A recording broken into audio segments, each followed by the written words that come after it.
Muchas gracias. Pues nada, lo que os decía, hacemos un evento mensual, intentamos siempre que sean lo más interesantes posibles y que no tengan ningún contenido de venta y que sea puramente contenido. Con Santiago montamos hace casi 2 años Blockchain España, que me acuerdo muy bien, en una servilleta, y bueno, y desde entonces ha crecido un montón y hacemos muchas cosas a nivel de publicaciones, de formaciones y el meetup este que lo intentamos hacer todos los meses.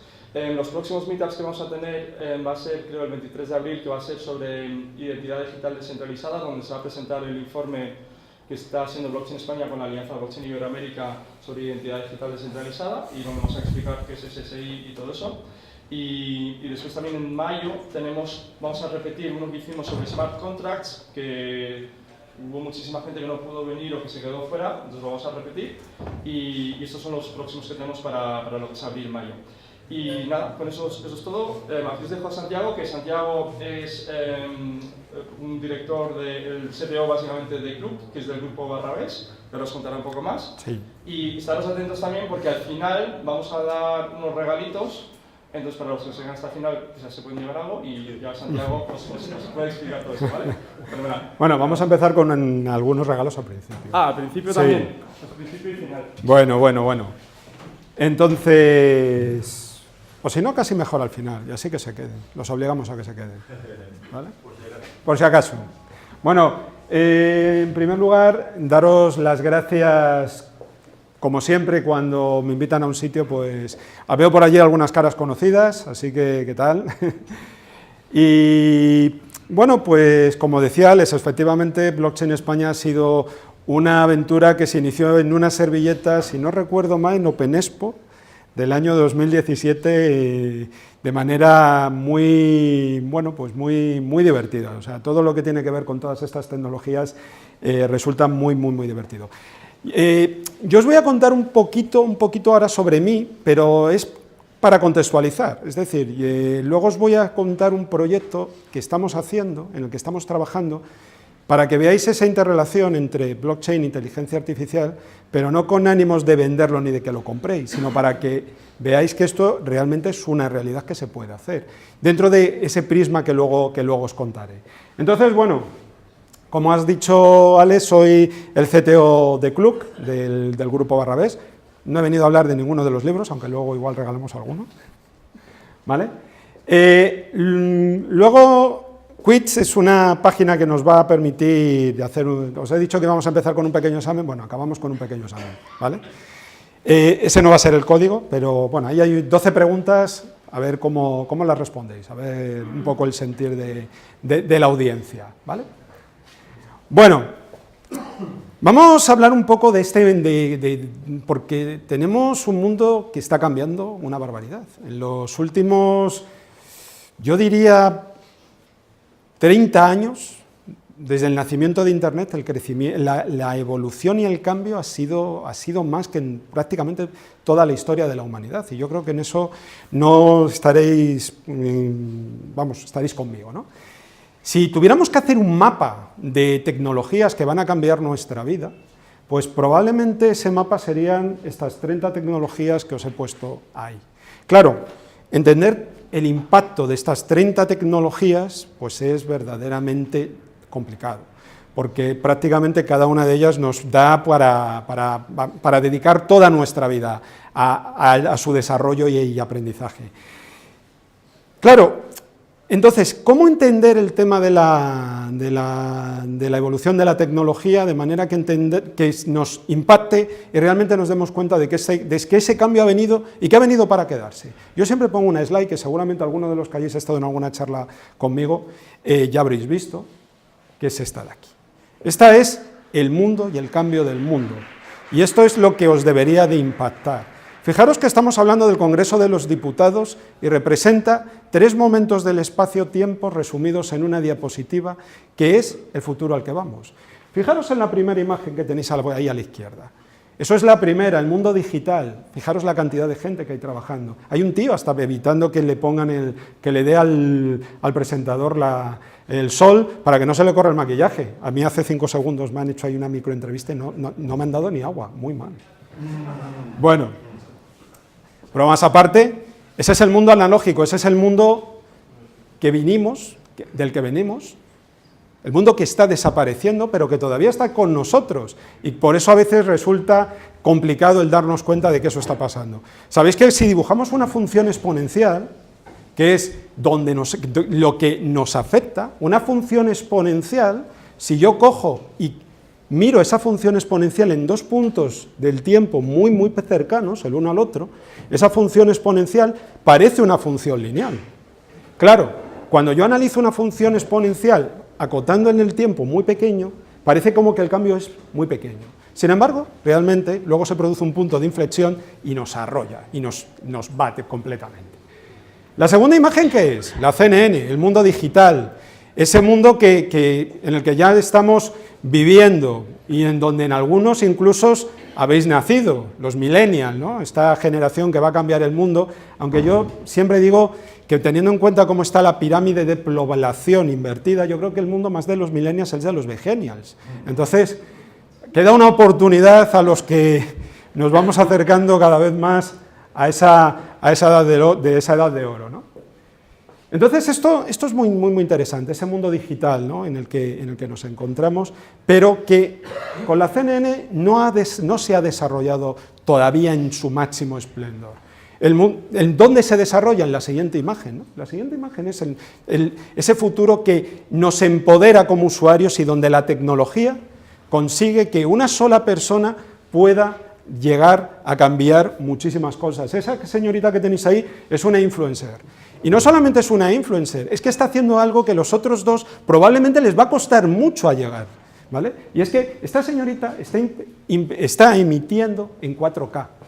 O sea, imagináis la primera en 4K, os imagináis la CNN. Bueno, están evolucionando, ¿no? Pero esta señorita ya sola está haciendo lo mismo que los otros dos. Es decir, ese cambio y ese nuevo paradigma que la tecnología nos trae es algo que ha venido y ha venido para quedarse, ¿vale?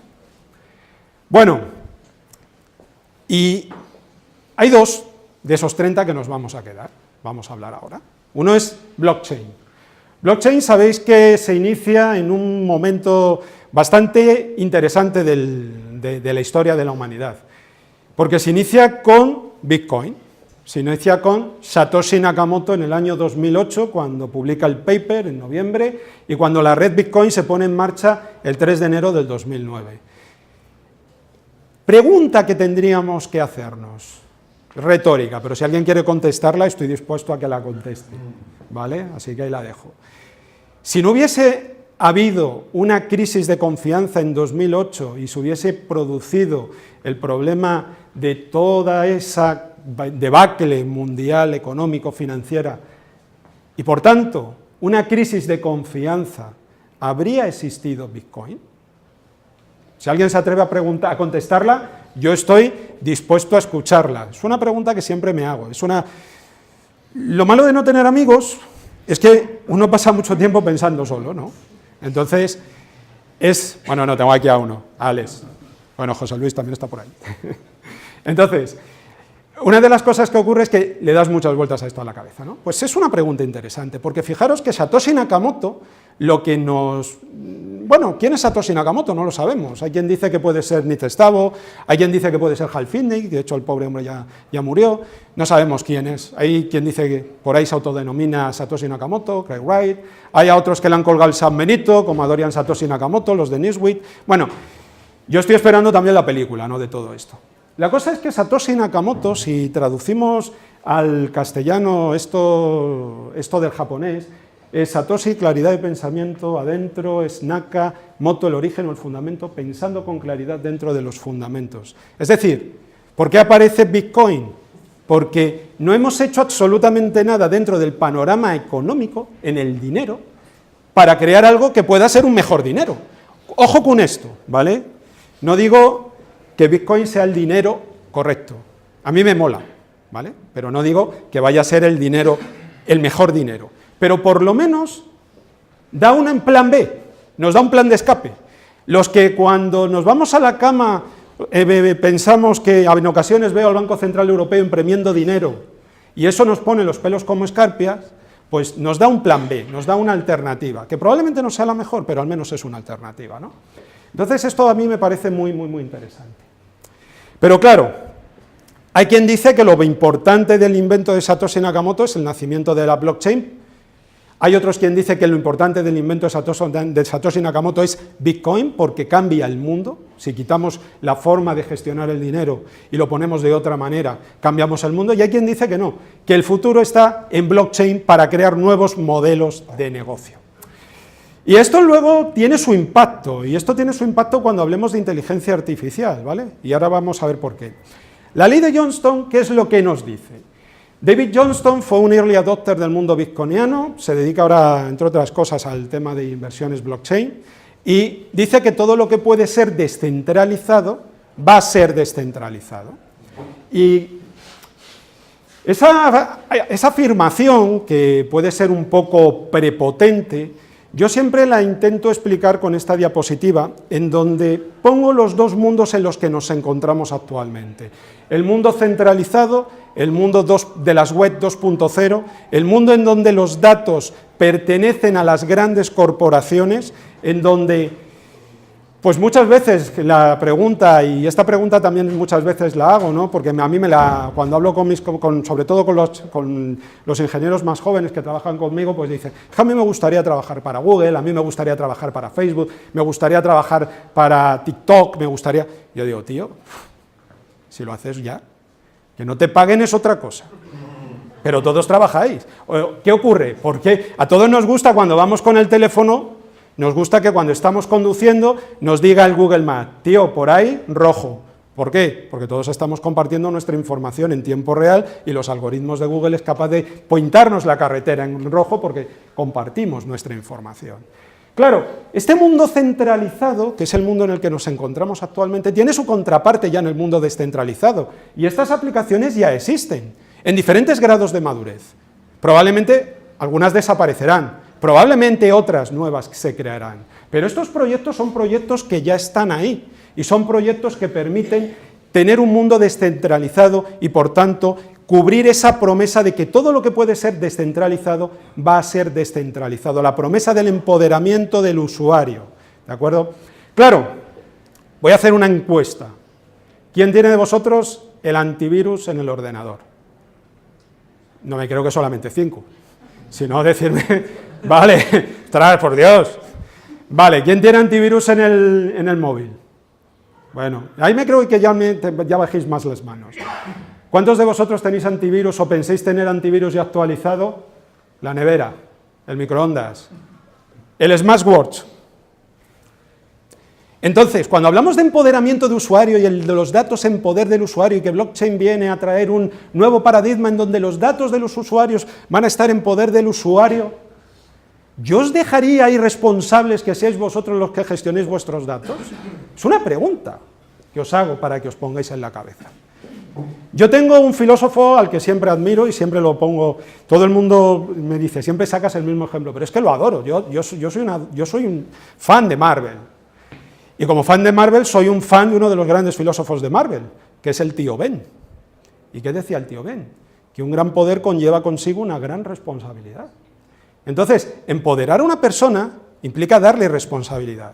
El problema es que vivimos en una sociedad en donde la responsabilidad no nos gusta y el riesgo nos gusta todavía menos. Entonces, si no me gusta la responsabilidad y no me gusta el riesgo,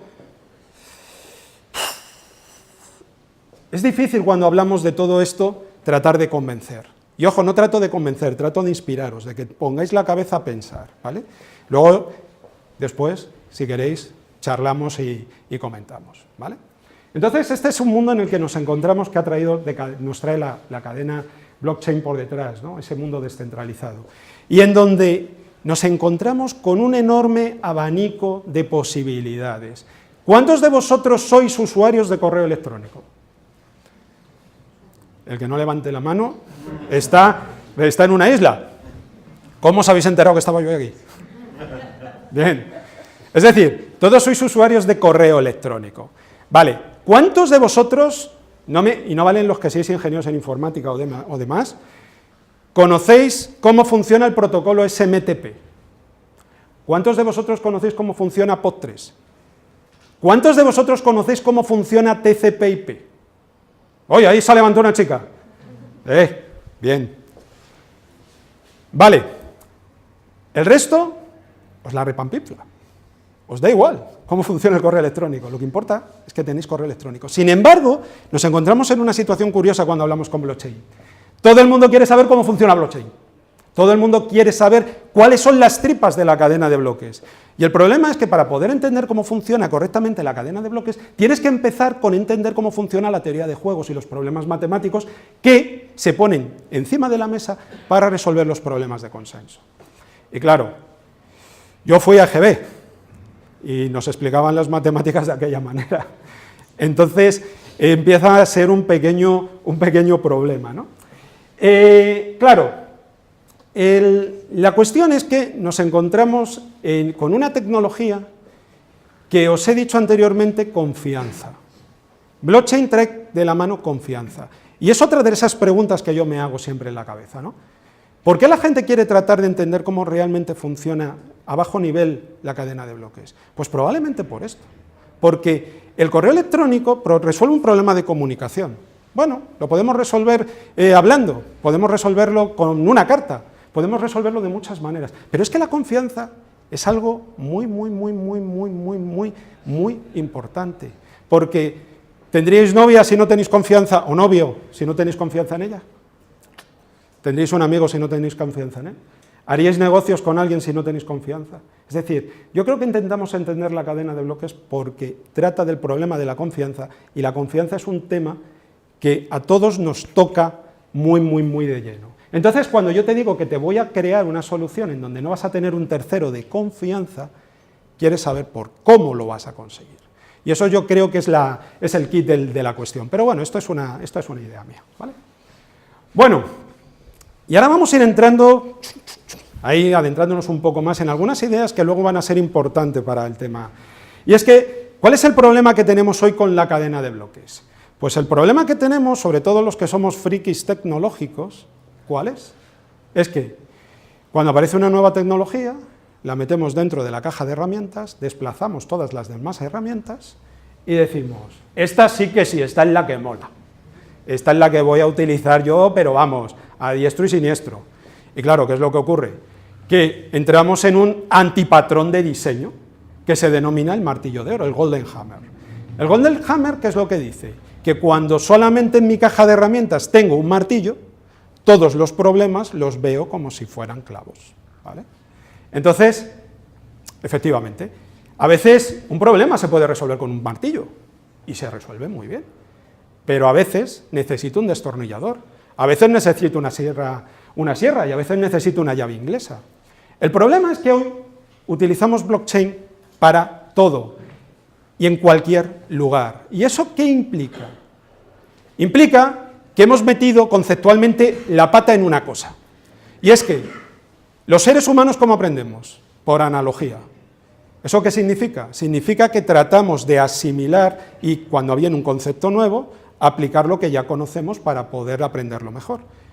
Si a mí me dicen que blockchain es como una base de datos, con otras capacidades, indudablemente, tiendo a pensar que hace lo mismo y sirve como una base de datos. Pero es que nos olvidamos de que blockchain no es una base de datos de propósito general.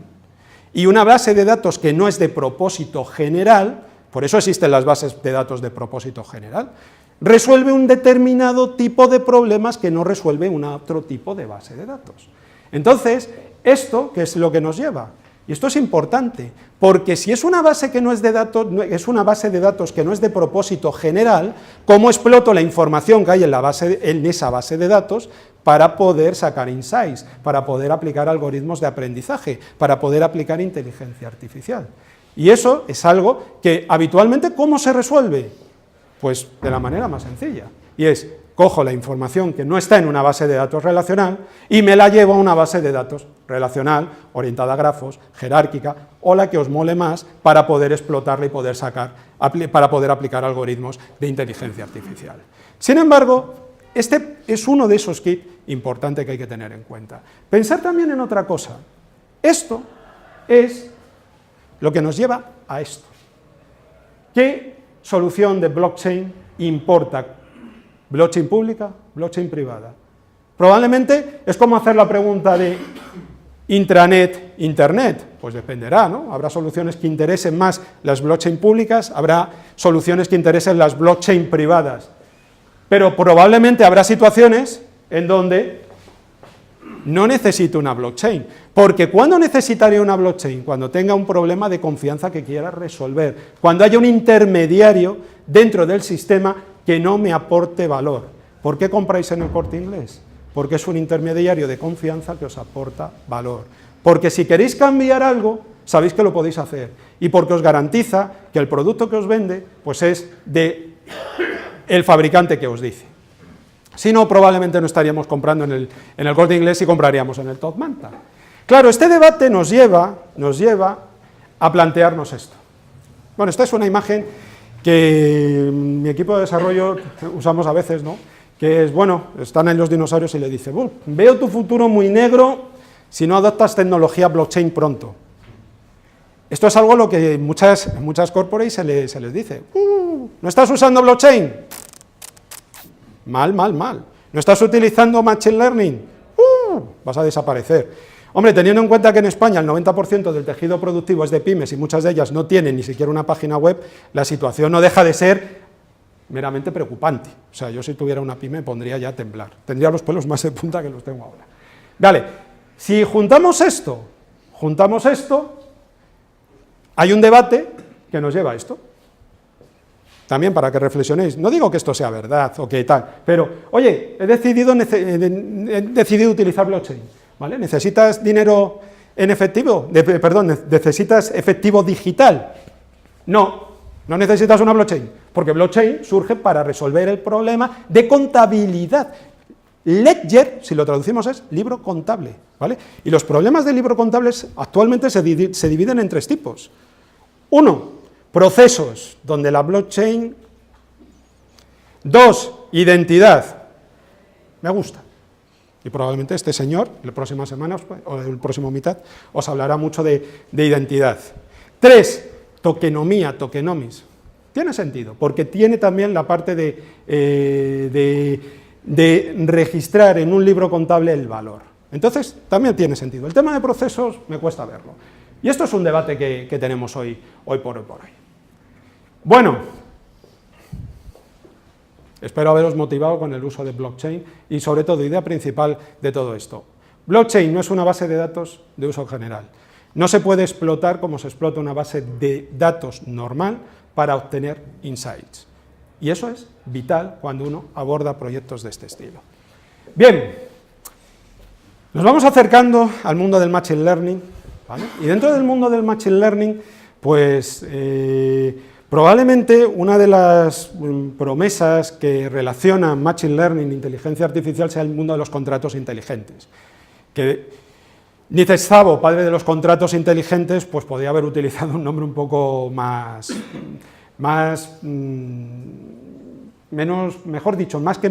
menos controvertido. No sé cuántos de vosotros os dedicáis al desarrollo en Ethereum o en desarrollo de Hyperledger, pero sabéis que cualquier contrato inteligente que programemos, pues hombre, desde un punto de vista meramente legal de contrato tiene poco, y desde un punto de vista de inteligencia, pues tiene menos. Entonces, digamos que la palabra es bastante poco acertada. Sin embargo, sí que nos encontramos con titulares como estos, ¿vale? Tecnología, si quieres ser jurista, aprenda a programar. ¿Cuántos hay aquí abogados? Aprenda a programar. Los abogados no serán asesinados por el machine learning, sino por blockchain. O sea, este titular, como para una peli, mola. Blockchain y smart contracts suponen un peligro para la figura del profesional jurídico. Adiós a jueces y abogados. Bueno, esto no lo vamos a encontrar siempre que hablemos de tecnología. Cuando hablemos de tecnología, y luego cuando hable un poquito más de machine learning y luego confluyamos, os vais a encontrar que siempre existe el tema apocalíptico. Las máquinas nos van a sustituir. Bueno, como para Terminator mola. ¿Yo cómo lo veo? Pues yo veo que tecnología más humano no es me cargo al humano de la ecuación. Yo lo que veo es humano 2.0, yo lo que veo es un humano más potente, un humano realzado. Claro, esto tiene un tema, y es que cuando tú le metes tecnología a un humano, lo que no le puedes pedir a ese humano es que siga haciendo las mismas tareas que no aportan valor de siempre y que las puede hacer muy bien una máquina. Entonces, claro, tenemos también un problema, y es el salto, el gap, ¿no?, el que tenemos entre adopción de tecnología y esta asimilación por parte de los seres humanos. Sin embargo, yo no creo que nos encontremos ahora mismo en un momento, ni ahora mismo, ni creo que estaremos nunca amenazados por el desarrollo de la tecnología. Ideas claves e importantes de blockchain que tenéis que tener en cuenta siempre que abordéis un proyecto relacionado con inteligencia artificial es que blockchain es y nos da inmutabilidad, determinismo y confianza, eliminación de terceros que no aportan valor. Inmutabilidad, lo que está escrito en la cadena de bloques no se puede borrar. Eso significa que lo que está escrito queda escrito para siempre, y aquellos que llevéis en el mundo de las criptos un rato, sabéis que cuando se produce borrado de cadena de bloques, a la comunidad le sienta bastante mal, y en algunos casos, como es el proyecto Ethereum, supuso la creación de un fork con el Ethereum Classic y, bueno, pues a Vitalik Buterin el sobrenombre del pequeño dictador benevolente, entre otras cosas menos divertidas, ¿no? Porque hizo exactamente lo mismo que haría un banco, hacer un rescate bancario. Si la gente pierde su dinero, la gente que está en el mundo cripto, no somos preferentistas, no somos gente que no conozcamos esto. Venimos de un mundo en donde muchos de nosotros hemos mamado el cyberpunk, muchos de nosotros conocemos el manifiesto criptoanarquista de Timothy May, muchos de nosotros estamos criados en todo eso, y hemos experimentado con Bitcoin, y hemos perdido Bitcoin, y estamos acostumbrados a perder Bitcoin. Yo siempre lo digo, yo tengo 115 Bitcoin perdidos. Multiplicar, es una pasta. Por eso doy charlas. Todavía no he podido retirarme con esto. Pero eso significa que si mañana me meto en otra inversión, en una cripto, y pierdo, es mi problema, porque creo en este mundo como estoy dispuesto a aceptar la responsabilidad del tío de Spiderman. Si lo pierdo, es mi problema, ¿vale? Pero eso hay que llevarlo al mundo, sí, al gran público. El determinismo, si he pasado de A a B, de B a C, de C a D, puedo repetir la secuencia de pasos, de A a B, de B a C, de C a D, puedo repetir la historia, eso es muy importante. Y finalmente, bueno, lo de la confianza, que ya hemos hablado anteriormente. ¿Qué tal? Aparte del calor que hace aquí, que si no nos quedamos dormidos va a ser porque hagamos un ímprobo esfuerzo, vamos a hablar de lo siguiente. ¿Y qué pasa con la IA? Vale. Bueno, la IA. La IA es esa tecnología que todo el mundo dice que viene, y que ya está aquí. O sea, realmente, probablemente si esto es un edificio inteligente, estará controlándose la temperatura utilizando un algoritmo de lógica borrosa, que determina cuál es la temperatura en la que se tiene que mover para que sea óptima. Probablemente, si ahora os vais a casa, un semáforo se activará o no se activará en función de un montón de reglas que está controlando con respecto al resto de sistemas de circulación. Probablemente cuando se haga esta noche vuestro macheo de cuentas bancarias, habrá un algoritmo de inteligencia artificial que lo está haciendo. De hecho, de media, cada vez que visitáis una página de algún periódico que os segmenta y os pone publicidad, de media se están ejecutando más o menos unos 14 algoritmos de inteligencia artificial. Es decir, de hecho, si lo que se llama la inteligencia fuerte, el Strong AI, desapareciese, se parase, probablemente nuestra sociedad se dejase también de funcionar, porque prácticamente todos los procesos que hoy en día funcionan, desde cómo se controla un avión hasta que la temperatura de la nevera se mantenga constante, lleva un algoritmo de IA por detrás.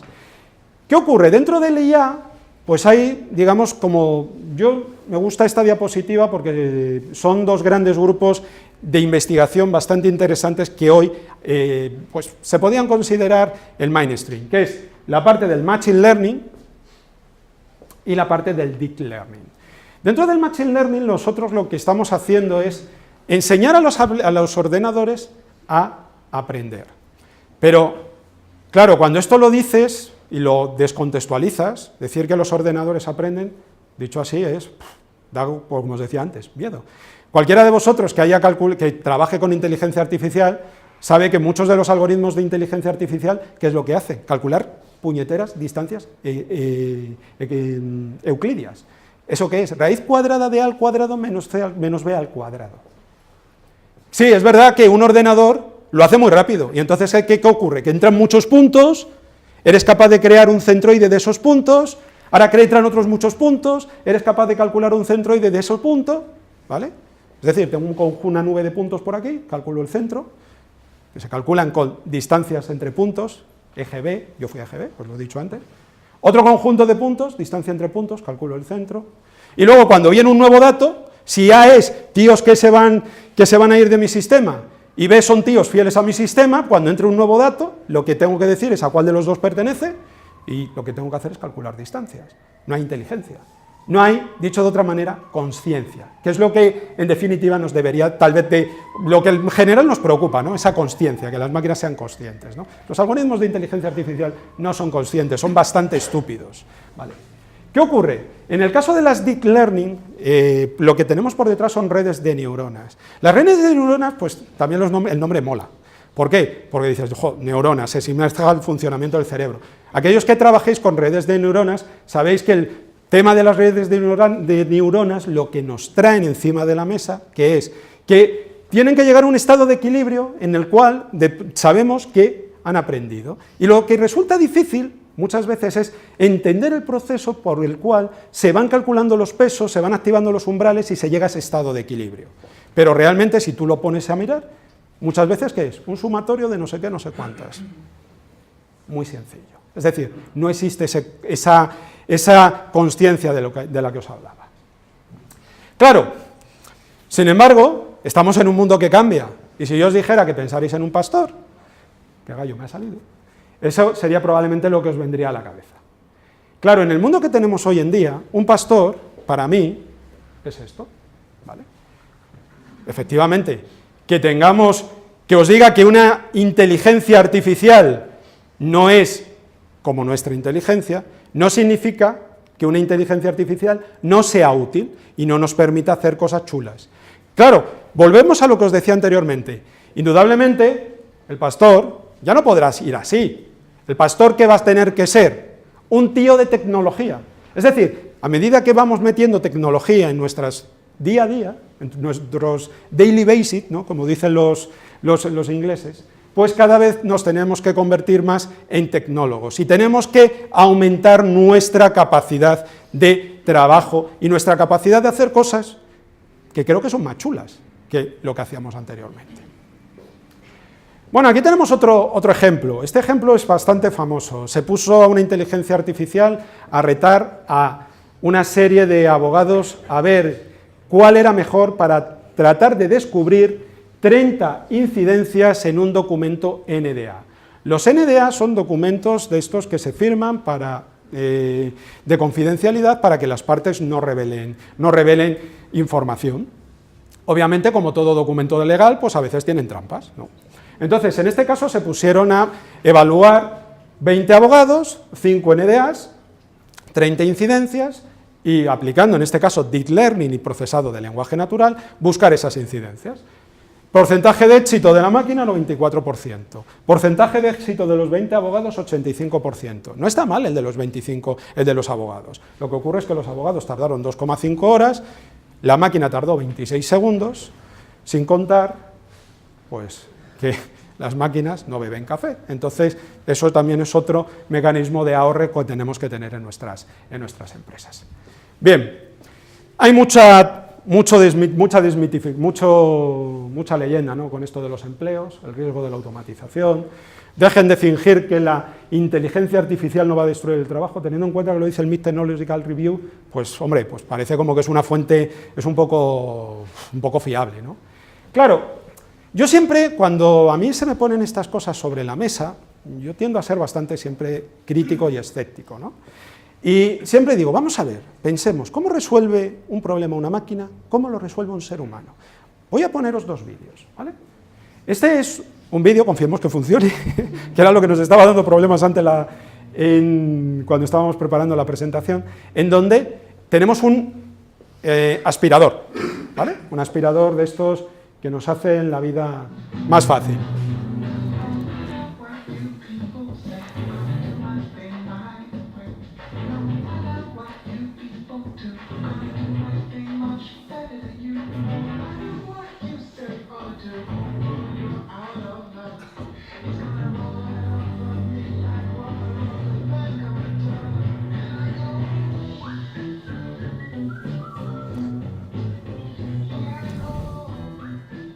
Bueno, visto el vídeo, a uno le dan ganas de comprarse un Cobol.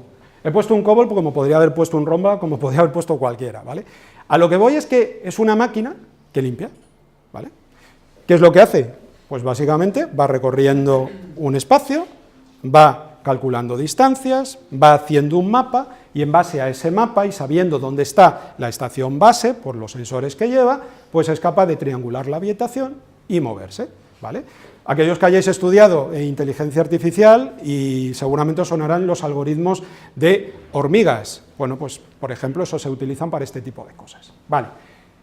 Fijaros que, bueno, aparte de que nos hace la vida más cómoda, pues aquellos que tengáis un chisme de estos, sabéis que limpia de esa manera. O sea, que eso de que luego no tienes que limpiar es mentira. No, lo aseguro. Vale. ¿Cómo limpiaría un ser humano? Vamos a ver cómo limpiaría un ser humano. Bien, aquellos que tengáis hijos, sabéis que los hijos tienen una mala leche tremenda. Y si tú le dices a tu hijo, oye, vamos a hacer una cosa, si yo soy capaz de limpiar esto antes de que tú me pinches, ¿haces el trato? Obviamente la niña dice, vale, yo estoy aquí con el tenedor y te tengo que pinchar la mano antes de que tú lo limpies. La niña está encantada, dice, me voy, todas las chuchas que no me has dado, hoy las vamos a cobrar. Vale, pues ese es el objetivo que tiene esto. El suelo está manchado, sería como un problema parecido a lo que haría el Ronda, el chisme el Ronda iría, chin chin, aplicaría sus cepillitos, pim pim pim, limpiaría, ¿no? Bien, aquí el padre pues le está proponiendo la limpieza a la hija. Vale. Vamos a ver cómo lo hace.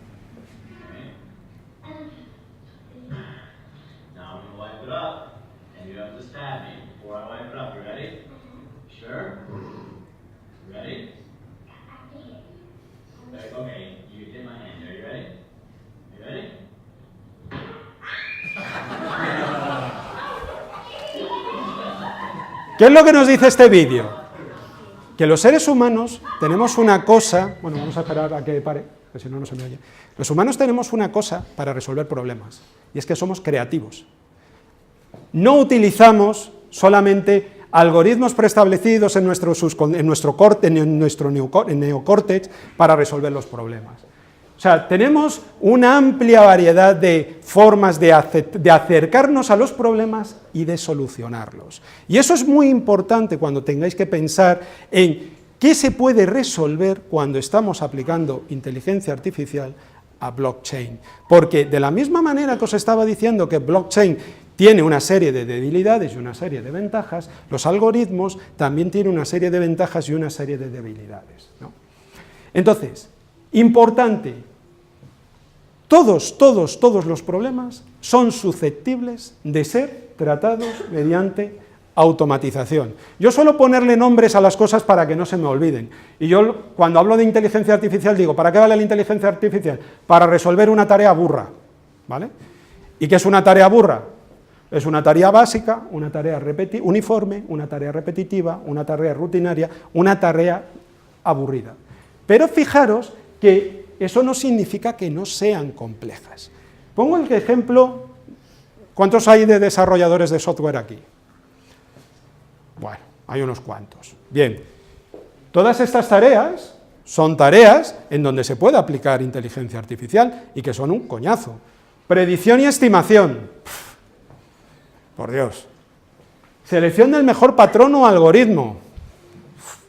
Ponerte a ver si haces un FACA de un singleton, un modelo vista controlador, y ya no te digo si te metes en los contratos inteligentes con los nuevos patrones de diseño que han surgido y que la gente los toma como fe, sin darse cuenta de que llevan en el mercado muy poco y que no sabemos si son realmente los buenos, ¿vale? ¿A quién le gusta documentar programas? O sea, es una de las tareas que odiamos con locura. De hecho, solamente hay que mirar los códigos en GitHub. Adquisición de requerimientos. Oye, ¿y si en vez de estar yo relacionándome con mi usuario, tuviese un chatbot que estuviese relacionándose con mi usuario? Podría molar, ¿no? Entonces, oye, de la misma manera que a mí se me ocurre aquí alguna idea macarrónica, ¿no? Además bizarra. Si su problema es de tipo de gestión normal, pulse 1. Si es de salud, pulse 2. Obviamente eso no funcionaría, pero un ente como tienen ahora muchas compañías de seguros en donde puedes hablar utilizando lenguaje natural, oye, pues podría ser interesante, ¿no? Me coges los problemas, eres capaz de clasificarme los requisitos, eres capaz de corearme y metérmelo, por ejemplo, en un Rational o en alguna herramienta de gestión de proyectos que os mole. Oye, pues a mí ya eso me quitaría, eso es una tarea burra para un jefe de proyecto, ¿vale? Aquellos que sois jefe de proyecto lo sabéis. Y no es fácil. Pruebas. ¿A quién le gusta probar?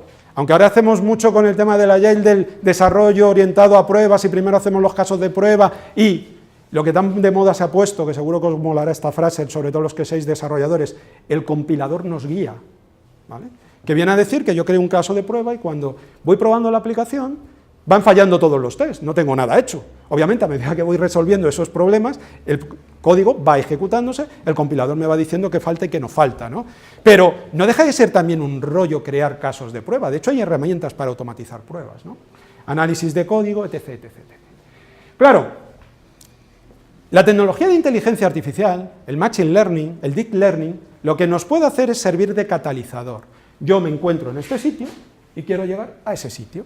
Entonces, aplicando esto, probablemente pueda hacer un boost, subir hasta donde quiero llegar. Por tanto, eso es muy importante. Y aquí es donde empezamos a decir, guay, tengo ya más o menos todo esto contextualizado. Tengo la cadena de bloques, con sus pros y con sus contras, he intentado hacer una overview muy rápida, ¿vale? Porque lo que interesa luego es que estemos juntos y hablemos. He hablado de inteligencia artificial, he hecho también ahí una overview muy rápida de cosas interesantes para que tengamos en cuenta cosas importantes. Y claro, ahora resulta que yo tengo dos tecnologías que quiero combinar. Y aquí resulta que nos encontramos que, ¿cuál es la solución? Pues esto es un depende. Ahí os he pintado un prisma. ¿Qué característica tiene un prisma? Que dependiendo de por dónde le dé la luz, se ven unos colores o se ven otros. Pues aquí va a pasar exactamente lo mismo. Dependiendo de dónde dé la luz, vamos a ver o vamos a poder aplicar vamos a poder resolver unos problemas u otros. Y claro, ¿qué tipos de problemas podemos resolver con IA aplicado a blockchain? Luego os voy a hablar de un proyecto específico para que veáis que esto se puede hacer y de verdad, ¿vale? Pues por ejemplo, hacer que los contratos inteligentes sean realmente inteligentes. Hay una plataforma que os pongo ahí, Cortex, que integra dentro de la propia plataforma algoritmos para hacer que los contratos inteligentes puedan evolucionar, puedan crecer y puedan adaptarse a nuevas situaciones. Y por tanto, puedan ser realmente inteligentes y puedan clasificar datos y puedan servir para un propósito mucho más general que lo que es un contrato inteligente de tipo normal, que es if, then, if, then, if, then, if, then. Claro, en esa sentencia, ¿qué pasa si me olvido un if o un then o no tengo un else? Puedo tener un problema. Entonces, bueno, aquí tenemos, por ejemplo, una de esas posibilidades. Otra posibilidad es, bien, aquellos que trabajéis con inteligencia artificial, sabéis que una de las bases para poder utilizar la inteligencia artificial consiste en entrenar modelos. Entrenar modelos implica coger datos que no estarán en blockchain, porque blockchain no es una estructura que esté pensada para hacer actualizaciones y lecturas de manera continuas. Eso no se hace, porque es una estructura en donde nosotros escribimos y no podemos escribir todos. Podemos leer, pero podemos leer siempre y cuando tengamos en cuenta las características de la blockchain en la que estamos trabajando. Por eso los datos nos los llevamos a otra base de datos. Bien, entonces, ¿qué ocurre? Cuando yo quiero entrenar un modelo, necesito datos, y a veces tengo que poner en marcha proceso para gestionar esos datos. A veces yo tengo demanda de proceso y a veces yo tengo exceso de proceso para poder entrenar modelos. ¿Cómo puedo monetizar eso? ¿Cómo puedo hacer el matching? Aquí la inteligencia artificial es otro caso de uso que nos permite interaccionar ambos mundos. Poder de cómputo con necesidades de cómputo. Otro ejemplo, ayudar a la IA a explicarse. A mí esto me parece de los casos de uso más interesantes de blockchain dentro de inteligencia artificial. ¿Qué es lo que ocurre cuando tú creas un modelo de inteligencia artificial? Que lo pones en marcha, metes un dato, saca una salida, pero muchas veces no sabes por qué está sacando esa salida. De hecho, los modelos actúan como cajas negras. Uno de los problemas que tienen las empresas en los proyectos de inteligencia artificial, ¿cuál es? Que contrato a un montón de data science, tengo que invertir un montón de pasta, para que me creen modelos que entienden el data science, porque luego en negocio no me vale. Y eso pasa así. Nosotros utilizamos otro approach por ese motivo. Entonces, ¿qué ocurre? Yo necesito poder entender por qué el modelo toma una serie de decisiones, pero estoy hablando de que los modelos toman decisiones y yo quiero garantizar que esas decisiones queden de alguna manera notarizadas en algún sitio y que a mí yo tenga una fuente confiable de información. Ese es otro vector en donde le podemos dar a ese prisma para aplicar e interrelacionar la cadena de bloques con la inteligencia artificial. Uno de los puntos también más interesantes es la democratización de la IA. Bien, aquí tenéis una red, SingularityNet, ¿vale?, que os permite crear modelos y compartirlos. La importancia de la inteligencia artificial desde mi punto de vista es que si no llega a todo el mundo, si todo el mundo no se puede beneficiar de la tecnología, vamos a tener un serio problema porque, y esto lo hablaba hace relativamente poco con una persona especialista en ética, estamos muy preocupados por el desarrollo del primer mundo y del tercer mundo. Pero, desgraciadamente, y os ponía antes el ejemplo de lo que sucede en España con las pymes, tecnológicamente estamos creando otro tercer mundo dentro del mundo civilizado, ¿no? Dentro del mundo desarrollado. Y es esa adopción tecnológica que hace que algunas empresas tengan un poder que las pequeñas no tienen. Entonces, ¿cómo asegurarnos que mañana no todo sea Amazon? ¿Cómo asegurarnos que todo no sea online? ¿Cómo promover el comercio local? ¿Cómo promover? Pues ahí entramos mucho en la parte experiencial, en la parte de vivir situaciones en los sitios e interactuar. Es muy interesante. Bueno, pues aquí los modelos y el tener el control de esos modelos por parte del usuario va en este sentido del empoderamiento que os decía anteriormente, teniendo en cuenta también el ejemplo que os he puesto anteriormente, ¿vale? ¿Realmente estamos preparados para los modelos, para poder tener nosotros bajo control todo esto, o tendremos que delegarlo y seguir trabajando con estructuras centralizadas? Otro ejemplo, testeo automático. Uno de los mayores rollos que tenemos cuando trabajamos con smart contracts es testearlos. Es verdad que tenemos plataformas hoy en día, como puede ser Ganache, como puede ser OpenZeppelin o como pueden ser muchas otras que hay por ahí, que nos dan un framework de trabajo que nos sirven para programar aplicaciones. Vale, pero oye, ¿qué pasa si yo cojo la programación genética, que es una técnica de inteligencia artificial, y la aplico para crear contratos inteligentes que sigan un determinado patrón dentro de lo que yo estoy queriendo desarrollar? Ahí tenemos una nueva área de interacción entre contratos inteligentes, entre blockchain e inteligencia artificial. Y estamos utilizando técnicas que ya existen. ¿Cómo funciona la programación genética? Pues funciona un poco como funciona el mundo de la genética de la reproducción normal, ¿no? Tengo dos individuos, dos programas, estos programas se cruzan, Salen variaciones, compruebo las variaciones, veo si se ajustan a una determinada solución que quiero obtener bajo un determinado criterio, que está dentro del criterio que quiero obtener, me la quedo, y si no, lo que hago es que lo cruzo con otro programa para que se cree otra generación. Entonces, oye, ¿por qué no puedo utilizar esto para crear, para testear y para, en definitiva, aplicarlo en la creación de programas que se van a ejecutar en una estructura, acordaros, inmutable? Si es inmutable, eso significa que un contrato inteligente, cuando esté desplegado en la cadena de bloques, va a estar desplegado para toda la vida. Es verdad que existen cosas como las migraciones que se pueden hacer, existen cosas como los suicidios que se pueden hacer de los contratos, bueno, una serie de técnicas que hay por ahí que sirven un poco para trabajar con todo esto.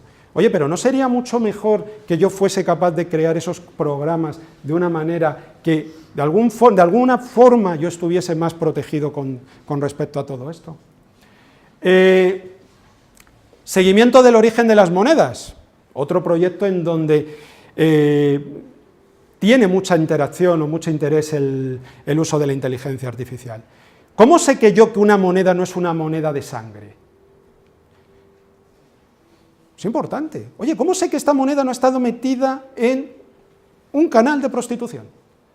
¿Cómo sé que esta moneda no ha sido obtenida por la venta de armas? ¿Cómo sé que esta...? De hecho, hay empresas que ya piden estos servicios. Y aquí os estoy diciendo ideas que pueden surgir como startups. Todas estas, muchas no están explotadas. Luego yo os voy a contar una en la que nosotros estamos trabajando, pero para que veáis que es un ejemplo real. Pues esto es simplemente para que tengáis esa visión. Oye, ¿cómo sé yo que un Bitcoin no es un Bitcoin que ha estado anteriormente en algo sucio? Sabemos que hay mucha información que se filtra, sabemos que... ¿Por qué sabemos y por qué se calcula que el ratio de rotación de una cripto es de 400%? Pues eso, ¿de dónde salen originalmente esos datos?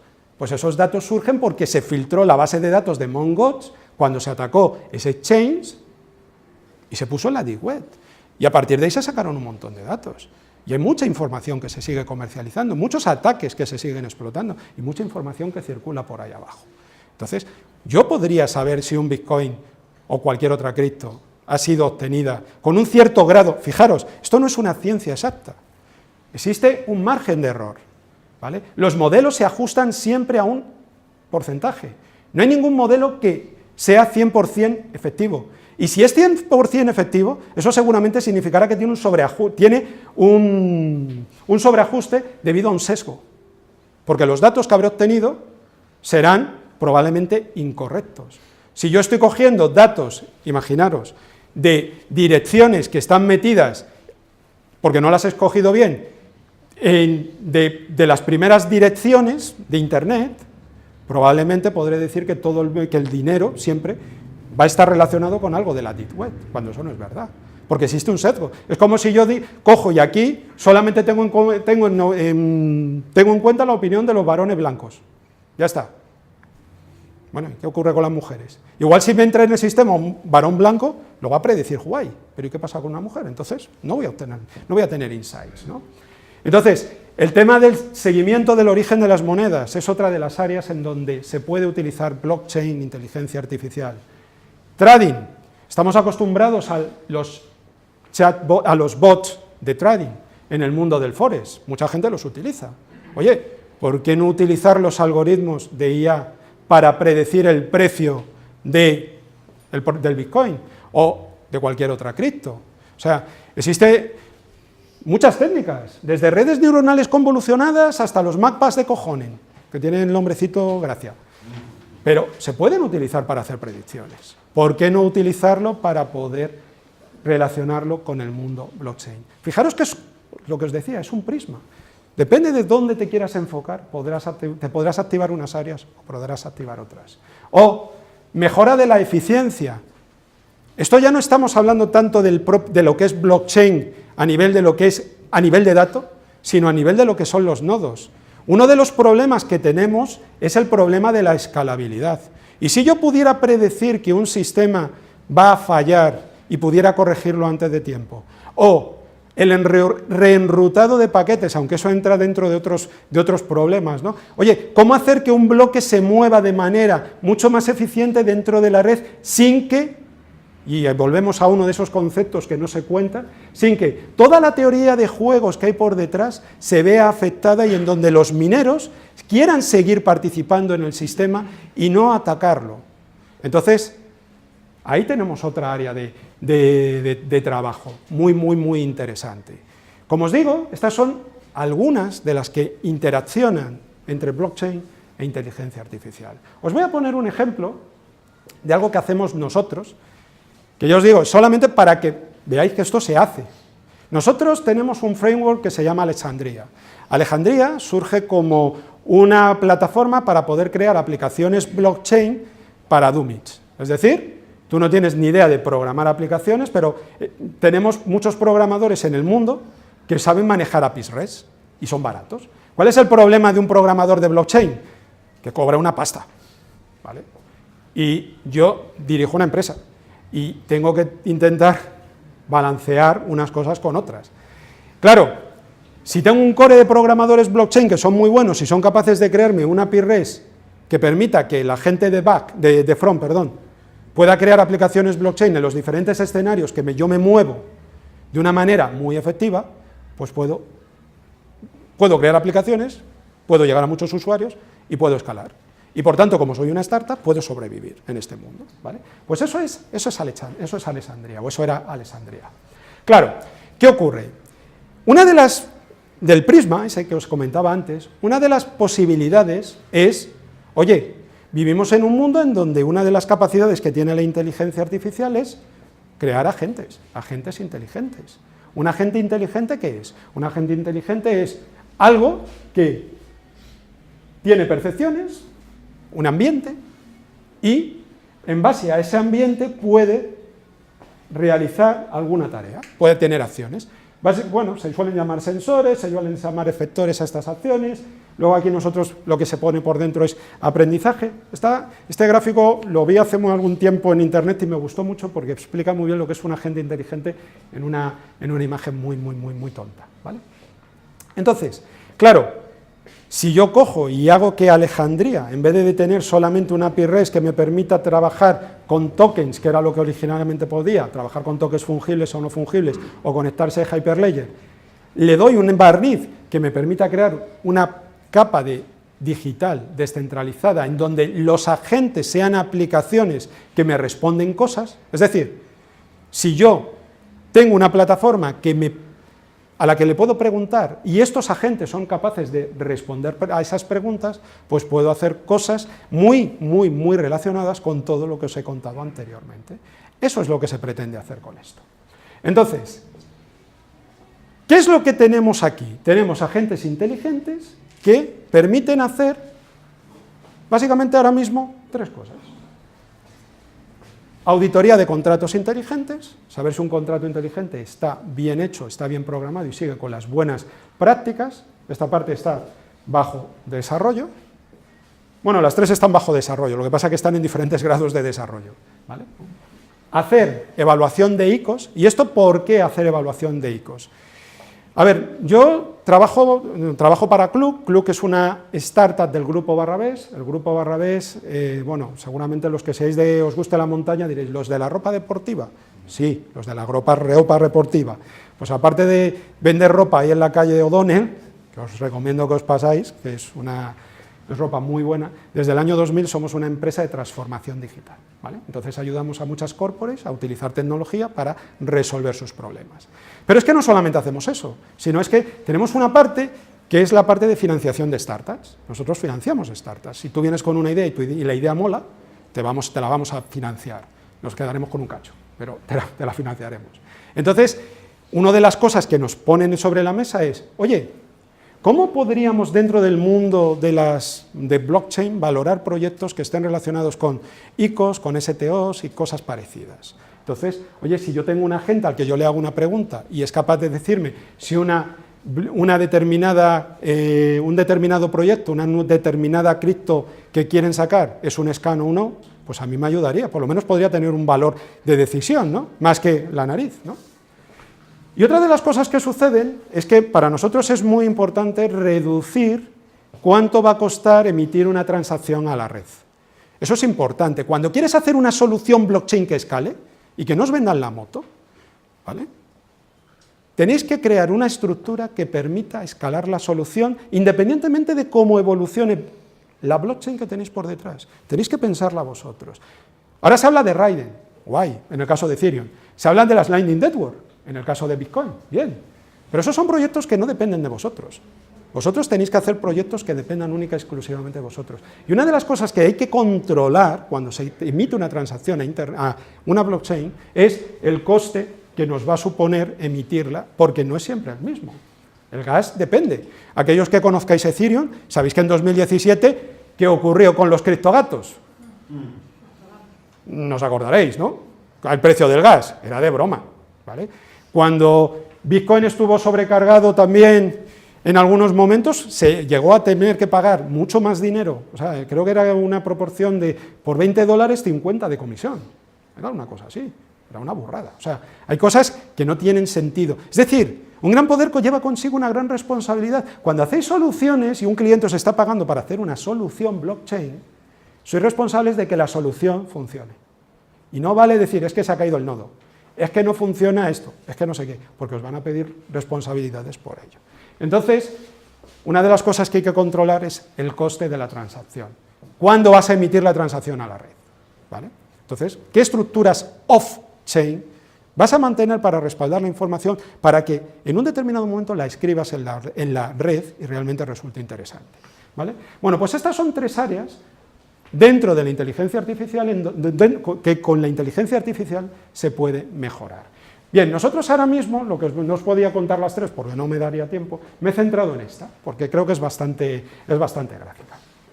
Bien. Bueno, esto es un poco para contaros que nosotros para hacer esto estamos utilizando una herramienta de inteligencia artificial que se llama BigML. La gente, una de las cosas que a nosotros nos interesa cuando mezclamos inteligencia artificial y blockchain es que la gente conozca las herramientas que usamos. Entonces, bueno, pues certificamos a la gente en BigML para que aprenda a utilizar los algoritmos que se ponen ahí debajo. Porque nuestro objetivo es esto, que esto lo pueda utilizar todo el mundo. Pero bueno, todo esto se llama Proyecto Pythia. Bueno, seguramente, y viene pues un poco de esto, de que la financiación es importante, pero los bancos no. Esto no lo digo yo, lo dice Bill Gates, que tampoco es que me dé mucha credibilidad de muchas de sus afirmaciones, pero esta me viene bien, así que pues bueno, como estoy dando yo aquí la charla y no es democrático, pues la pongo, ¿no? Porque efectivamente el mundo de la banca y de la financiación alternativa es este. O sea, es verdad que en España todavía solamente nos financiamos aproximadamente el 7% con cosas de estas, todo lo demás son bancos, pero esto existe y estas plataformas están ahí, y hay muchísimas, ¿no? Claro, como os decía, nosotros el tema de las ICO nos preocupan porque una de las cosas que nos vienen son esto, cómo saber que un proyecto no es un scam, porque ¿qué es lo que tiene una ICO? ¿Qué es lo que tienen estos proyectos? Pues todo lo contrario al método científico. En el método científico, cuando tú publicas un paper, sabes cómo tienes que publicarlo. Hay unas hipótesis, un proceso de investigación que te lleva a unas conclusiones y dices, pues, por todo esto, tin, tin, tin, tin, tin, tin. Bueno, los white papers están escritos de esta manera, ¿no? Pues, de hecho, hay por ahí incluso generadores de white papers, ¿vale? Entonces, ¿cómo le voy a dar yo dinero a un tío que solamente me presenta un white paper?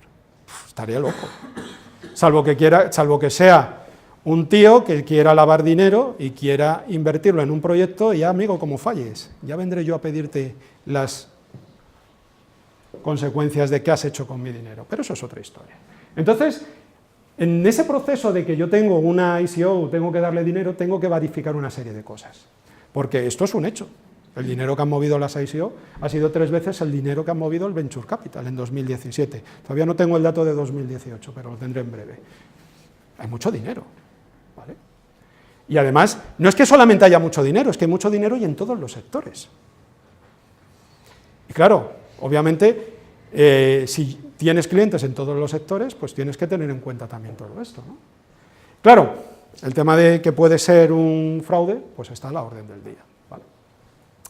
Bueno, ¿por qué se llama Pitia? Pues se llama Pitia porque Pitia era esta sacerdotisa, esta tía que sabía mucho, que cuando tú le ibas a hacer una pregunta, al oráculo de Delfos te llevaba la respuesta, ¿no? De hecho, lo de pitonisa viene de ahí, ¿no? De esta palabra. Por eso nosotros hemos utilizado este nombre, porque lo que queremos es predecir queremos predecir el futuro. Entonces, claro, pues obviamente cuando empiezas y haces las cosas, las haces mal. Y esto es el ejemplo de un fallo. Nosotros cuando empezamos a predecir ICOs, obteníamos que cuando una ICO era un fallo, nuestro sistema predecía que era buena en el 95%. Está cojonudo. O sea, íbamos, lo habíamos bordado. Casi era mejor irnos al otro lado, ¿no? Quedarnos con la otra porque íbamos a acertar casi seguro, pero no era un sistema que realmente nos sirviese, ¿no? Entonces, ¿qué es lo que hicimos? Claro, el problema es que cuando aplicas inteligencia artificial, y esto es muy importante, una de las cosas que habitualmente la gente se tiende a preocupar es de los algoritmos. ¿Utilizaré un árbol de decisión? ¿Utilizaré una red bayesiana? ¿Utilizaré una regresión logística? ¿Utilizaré una red neuronal? ¿Utilizaré un clúster? ¿Utilizaré un K-means? ¿Utilizaré...? Eso es un error si uno empieza cualquier proyecto de inteligencia artificial pensando en el algoritmo. Lo que te tienes que preocupar es de los datos y de qué preguntas quieres responder con los datos. Entonces, en este caso, nosotros nos equivocamos porque solamente veíamos la parte visible de la información y no nos quedábamos con la parte invisible de la información. Porque una de las cosas que tenemos que ser capaces cuando apliquéis inteligencia artificial es explicar los modelos, pero no solo explicar los modelos, sino también sacar reglas de asociación. ¿Qué variables están relacionadas con otras?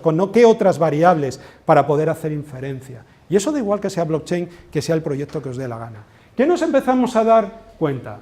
Pues que cosas como si había una clara descripción del token, era importante, si la estructura de minado era desproporcional con respecto a los desarrolladores o con respecto a la parte de los usuarios, los que iban a invertir dinero, la proporción entre gente técnica y no técnica, eso es bestial. O sea, puedes tener gente de negocio muy buena, pero esto alguien no lo tendrá que codificar. Si no tienes gente que lo codifique, ¿cómo lo vas a llevar a la práctica? Y en el mundo blockchain no es que sobre los desarrolladores. Si hay un Know Your Customer de tus clientes, ¿cuántos? Y esto es una de las relaciones interesantes. ¿Cuántos PhD o Master había dentro del proyecto? Era interesante ver que había una relación importante entre ellas. Si no había un roadmap claro, o si el equipo era anónimo o no tenía experiencia, o este era brutal también. ¿Cuántos miembros del equipo habían formado compañías y habían fracasado? Yo trabajo con muchas startups y habitualmente nos dicen que el emprendedor de éxito es un jovenzuelo en un garaje. Mentira, el emprendedor de éxito de una startup suele ser un tío que ya tiene una media de 40 años y que se ha pegado muchas veces y se ha caído y se ha levantado. Es verdad que puede haber un caso de un emprendedor de éxito, pero yo en mi día a día, y os prometo que trabajo con muchas startups, lo que veo es que suele estar entre los 35, los 45 y los incos. Por tanto, esto cuando hablamos del mundo de los viegenials, a mí no me parece tan descabellado. Bueno, pues esto, ¿no? ¿Cuántas veces ha fundado compañías? ¿O cuántas personas hay en el equipo? O si hay descripción de la ICO en diferentes lenguajes. La cosa es que inicialmente empezamos a introducir todos estos datos a mano y a hacer una cosa que tenéis que tener en cuenta siempre que trabajéis con inteligencia artificial, y es lo que se llama feature engineering. ¿Qué es el feature engineering? Pues, por ejemplo, si yo os digo, no lo digo con tan ánimo peyorativo, ¿vale? Pero probablemente si yo os digo que vivo en Chueca, que soy mayor de 30 años, que vivo solo y con un gato, probablemente podamos inferir que soy gay, ¿vale? No lo estoy diciendo con ánimo peyorativo. Es un ejemplo de lo que es feature engineering. Sacar características de mis datos que mis datos no me están diciendo, ¿vale? Entonces, eso es muy importante cuando uno está trabajando con inteligencia artificial. Entonces, claro, si yo me foco en los datos, me foco en esto del feature engineering, en tratar de sacar información que previamente no he tenido en cuenta, pues, oye, igual puedo empezar a sacar insights y puedo empezar a sacar cosas chulas. Y eso es lo que hicimos. Originalmente empezamos a meter los datos en una base de datos relacional, empezamos a meter datos a mano, luego empezamos a crear arañas que empezaban a leer los datos de diferentes páginas y a partir de ahí empezamos a poder clasificar la información y empezamos a sacar estadísticos, porque una de las primeras cosas que interesa es sacar esos estadísticos. La información estadística, la estadística descriptiva, nos da mucha información de cómo es nuestro conjunto de datos y nos puede ayudar a entenderlo y hacer feature engineering. A partir de ahí empezamos a sacar relación entre variables y obtenimos una que a mí me llamó muchísimo la atención. Fijaros que había una proporción muy importante de proyectos que la cantidad de dinero que pedía, si pedías poco dinero, era más fácil de que fuese un SCAN que si te pedían mucho. Un proyecto que te pedía 20 o 25 millones tenía una tasa de éxito mucho mayor que un proyecto que te pedía 300.000 euros. Y es, en nuestros modelos, fuimos capaces de establecer este tipo de correlación de variables. De hecho, el sistema, aproximadamente, ahora mismo, tiene una precisión de un 76%, que no es muy alta. El objetivo es llevarlo pues, en torno al 80 y tanto. Esto es una matriz de confusión en donde se ponen los diferentes valores para ver qué casos clasificas bien, qué casos clasificas mal. En este tipo de aprendizaje, pues estamos haciendo aprendizaje automático, dentro de todo esto que os decía inteligencia artificial es Machine Learning, bueno, pues dentro del Machine Learning una de las cosas que se pueden hacer es sacar estas matrices de confusión que nos dan esta información sobre cuánto de bueno es tu modelo. En el entrenamiento de los modelos tú sueles utilizar 80% de datos de entrenamiento y otro 20% de pruebas. Bueno, pues esto te dice cuánto te está aproximando tu modelo, ¿vale? Entonces, bueno, siempre digo esto, quien se quiera sumar a Club puede mandarme su currículum, siempre estoy buscando gente, porque no es fácil encontrar perfiles. Así que hasta aquí. Nada más, no sé si vamos bien de tiempo, yo creo que sí, ¿no? ¿Querías dar un regalo? Sí, bueno.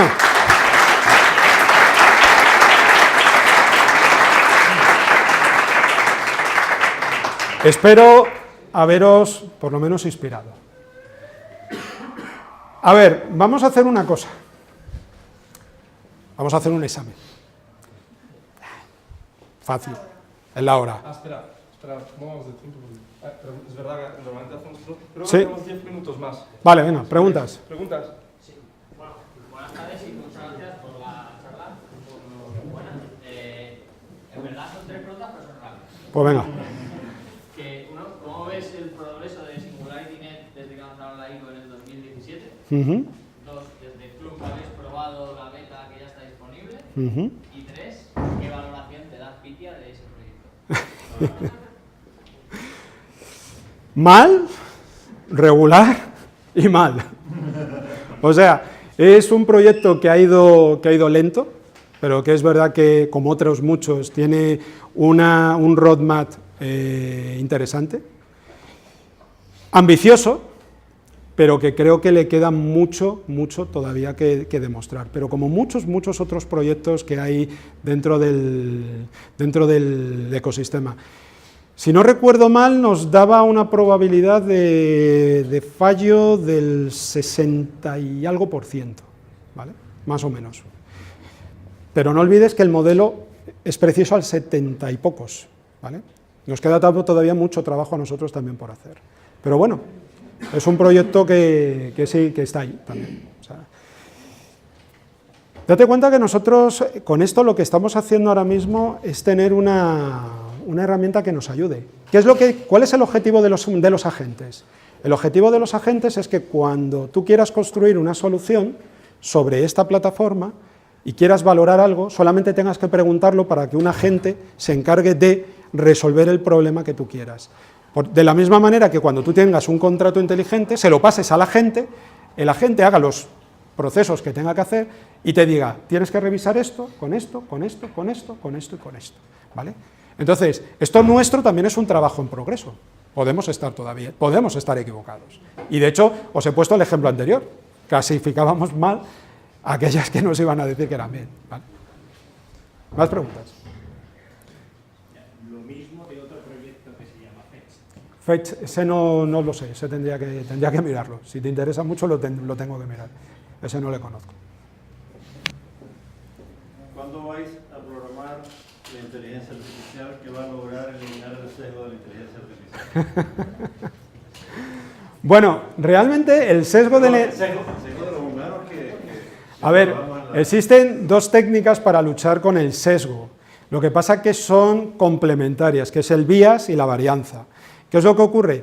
Que cuando trabajas con los bias o que trabajas con la varianza, no voy a entrar en los detalles porque si no nos vamos a eternizar, tienes que o aumentar el tamaño de la muestra o reducir el tamaño de la muestra. Entonces, según lo que vayas a jugar con ello, te vas a encontrar con unos problemas o te vas a encontrar con otros. Una de las posibilidades que puedes tener para poder mejorar todo eso, pues es jugar con diferentes conjuntos de pruebas de manera que la propia inteligencia los vaya generando, los vaya clasificando y utilices inteligencia artificial para hacer improve de la inteligencia artificial. Lo que pasa es que de momento en ese campo nosotros no estamos. Pero sí, el tema de los sesgos es muy importante. Y de hecho se trata en la parte de, cuando un proyecto de inteligencia artificial cualquiera tiene la primera parte que es de preparación y obtención de datos. Una de las cosas principales que hay que hacer ahí es tener cuidado con los sesgos. Es que lo hice la pregunta general, pero luego me voy al caso particular que tú pusiste acerca de las cripto de sangre.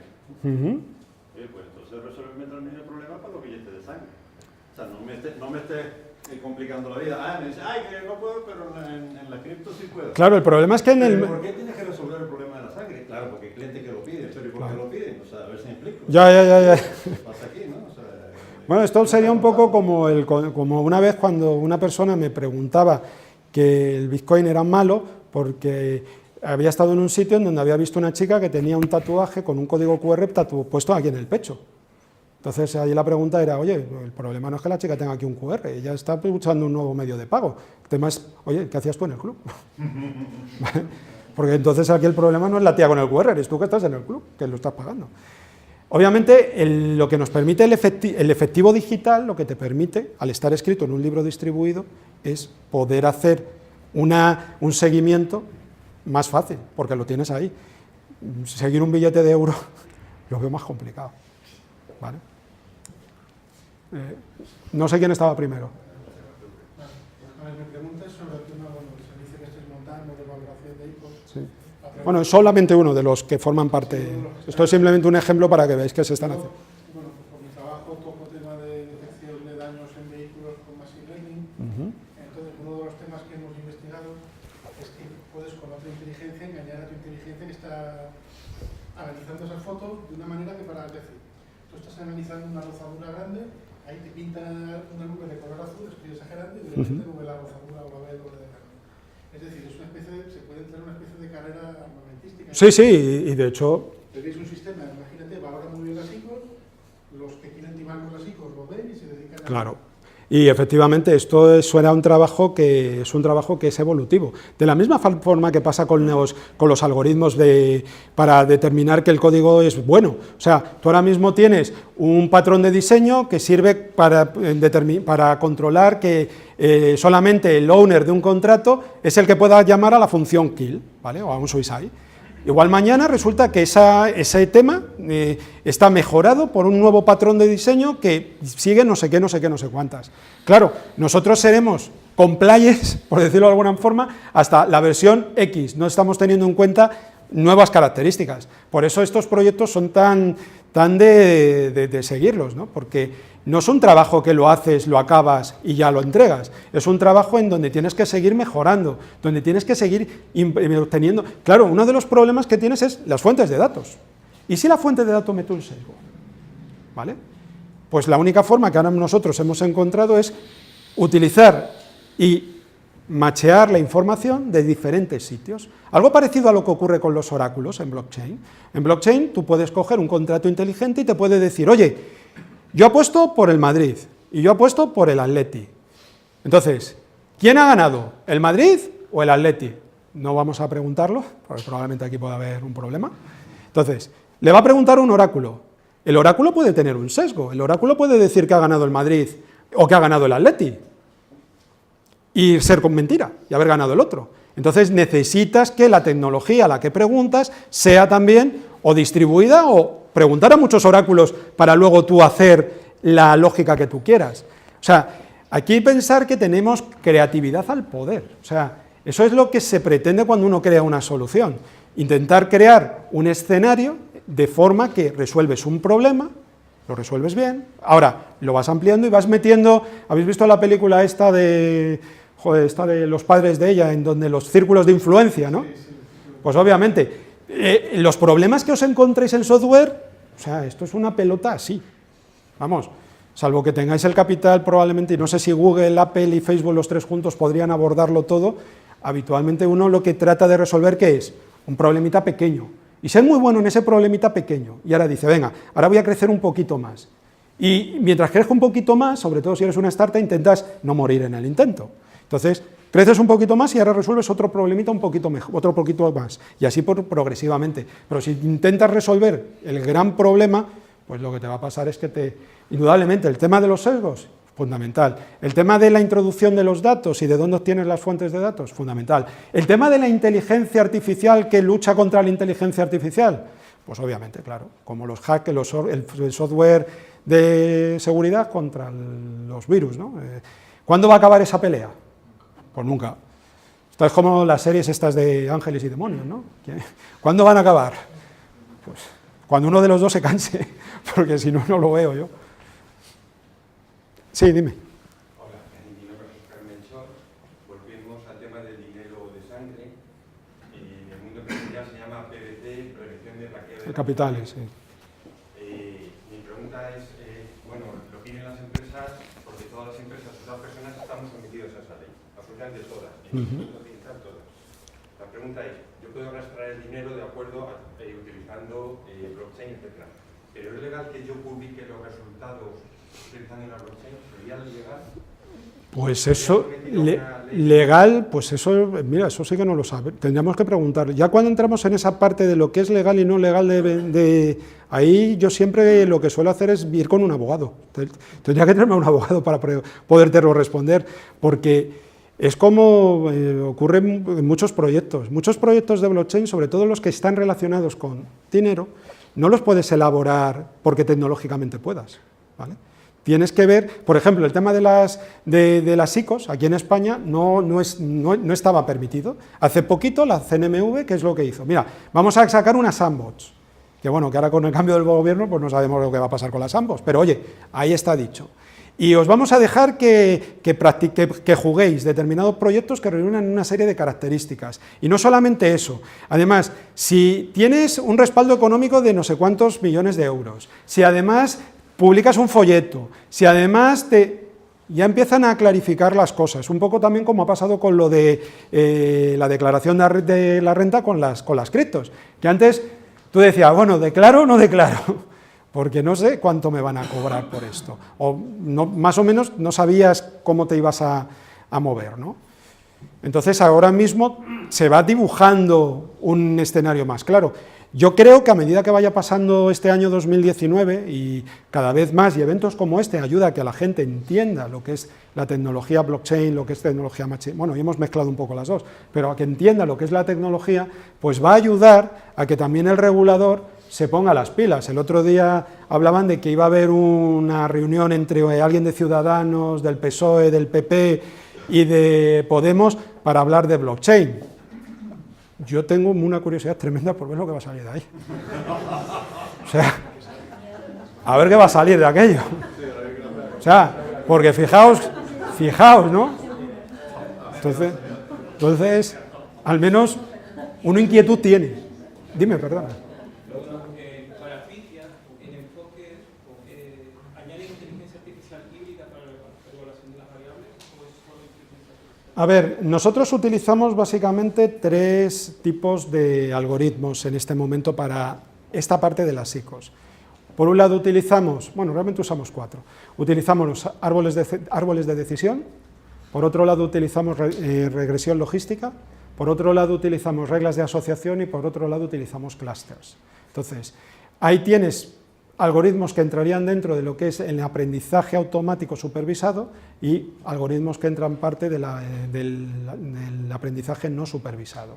Entonces, es un approach un poco que intenta mezclar lo que consideramos, hasta que se nos demuestre lo contrario, los modelos que nos resultan más útiles y que hemos visto que predicen mejor, ¿vale?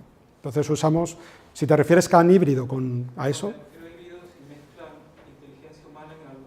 Ah, vale, yo estaba yéndome a mezclas de tecnologías de inteligencia artificial. Antes sí, al principio sí. Al principio, cuando empezamos a recolectar datos, los proyectos se recolectaban a mano, y eso implicaba que había que meter un poco de cerebro, ¿no? ¿Cómo lo hacíamos? Pues bueno, pues siempre hay becarios dispuestos a entregarse a la noble causa y a aprender, y esos trabajos, fijaros, rutinarios, aburridos, repetitivos, sería guay para que me lo pudiera hacer una inteligencia artificial, es lo que me está haciendo, lo que están haciendo ahora los sistemas de rastreo de las webs, ¿vale? Entonces, pero al principio sí que íbamos por humanos, era la parte más barata, pero bueno, es lo que había. Bueno, pues vamos a hacer un pequeño... Hagamos una cosa, digo una cosa y Sí. hacemos esto. Ahora después, para los que quieran venir, ¿tú tienes una pregunta todavía? Dime. ¿Qué opinión tienes de las criptomonedas estables? Criptomoneda estable es un concepto en donde una criptomoneda está respaldada por algo, ¿vale? Se supone que una criptomoneda estable es una criptomoneda que se la puede establecer una paridad, por lo tanto un valor, y está no sujeta a la especulación. Creo que hay escenarios en donde pueden tener su utilidad y pueden ser útiles. Probablemente, imagínate el siguiente escenario. Imagínate que yo soy una gran corporate y vosotros todos sois empresas que trabajáis para mí, ¿vale? Imaginaros que todos los días yo tengo que fondearos con cash, con dinero, y todos los días vosotros tenéis que decirme si necesitáis dinero y si habéis hecho un profit, si habéis obtenido beneficios, me lo tenéis que enviar a mí. ¿Queda claro el esquema? Eso se llama tasa de intermediación, ¿vale? Y es algo que las empresas resuelven habitualmente con unos tipos de cuentas que se llaman cuentas intercompany, ¿vale? Bien, ahora imaginemos que esa misma situación, yo en vez de utilizar fiat, dinero, lo que hago es que utilizo criptos y quiero blockchain, lo que me permite es eliminar intermediario. Esa es una de las bases de blockchain. Y además, no es una base de datos de propósito general. Funciona muy bien para anotar el intercambio de valor. Tiene sentido el caso de uso. Bien, ¿qué es lo que podríamos hacer? Yo todos los días yo he creado una stablecoin, y es una stablecoin que está respaldada por parte de los activos financieros de mi empresa. Y digo y establezco una paridad de una Santiago Coin, ¿vale?, igual a €1, ¿vale? La Santiago Coin mola. Bueno, molan. Ahí está. No te voy a dar un regalo porque digas eso, ¿eh? La Santiago Coin resulta que las hemos creado y como yo soy la empresa y vosotros sois las filiales y yo mando, pues os digo, chicos, a partir de ahora nada de euros. Vamos a utilizar una red blockchain para fondearos utilizando Santiago Coins, porque esto es el Santiago Imperio. Entonces, os voy a fondear con mis monedas. ¿Qué ocurre? Todos los días yo os mando Santiago Coins y todos los días vosotros podéis haber aplicado esta misma regla contra vuestros proveedores, locales o internacionales. Oye, si quieres que te compre tienes que aceptar Santiago Coins, que son estables, que están respaldadas por el activo de la matriz y que además tienen una paridad de 1 a 1, por ejemplo. Claro, ¿qué ocurre? Si creamos esta economía, puede que yo quiera a final de mes hacer un neteo, y en ese neteo, a final de mes, yo todas estas tasas intermedias que pondría que probablemente haber tenido que pagar a un banco, probablemente no las esté pagando a un banco, porque si soy una corporate, el banco va a decir, bueno, venga, te voy a hacer aquí un favorcito y como, joder, es que mueven mucha